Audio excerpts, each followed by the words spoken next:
লোক সবাই এসে আমরা বাড়িতে আসছিলাম, আমাদেরকে এসে আক্রমণ করে গুলি করে তারপর টেরা দিয়ে দাও দিয়ে কুবায় বাড়ি ভাঙচুর। তাদের সাথে দ্বন্দ্ব কিছু নাই। আর এখন তারা ওই যে নিয়ে এই আগের থেকেও আমাদের সাথে নির্বাচন নিয়ে করে এই বিষয়ে তারা আমাদেরকে আবার আজকে এরকম দুই পক্ষ ঝগড়া লেগে আমি ক্লাস থাকাতে বসছিলাম, জামালদাবাড়ি তারা আইসা আমাদের বাড়িতে হামলা করছে।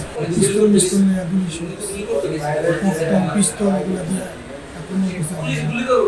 ওদের হাতে দেশি বিদেশি অস্ত্র ছিল, ওই অস্ত্র দিয়ে আমাদেরকে আক্রমণ করে এবং আঘাত করে। নগদের কাছে সব গ্রাহকই প্রিয়, তাই তো সারা দেশে ক্যাশ আউট চার্জ সবচেয়ে কম। তখন থেকে হচ্ছে উচ্চিত অবস্থা দূরদূরি হচ্ছে। হ্যাঁ, ওই যে একদিকে এদিক যায় ওদিকে যায় অনেক চিপাই চাপাতে হচ্ছে। এটা বলে ইসমাইল গ্রুপ বলে একটা, মনা গ্রুপ বলে একটা, ইসমাইল কোম্পানি বলে একটা মনা গ্রুপ। ওইটাই আধিপত্যকে নিয়ে আগের থেকেই ঝামেলা ছিল। আজকে সকালে লাগছে মারামারি। অনেক বড় গ্রাম, লম্বা গ্রাম, বিচ্ছিন্ন মারামারি হয়েছে। মানে একদিকে আমরা সামাল দিলাম, আরেকদিকে লেগে গেছে। এরকম বিচ্ছিন্ন গ্রাম তো অনেক বড় গ্রাম, তো এই জন্য আসলে স্পেসিফিক এখন বলতে পারবো না।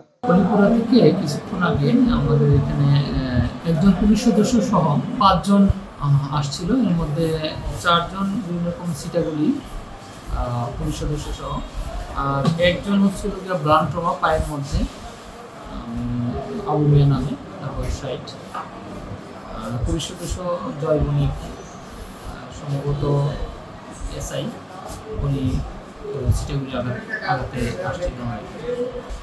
আমরা এদের চিকিৎসা দিয়েছি।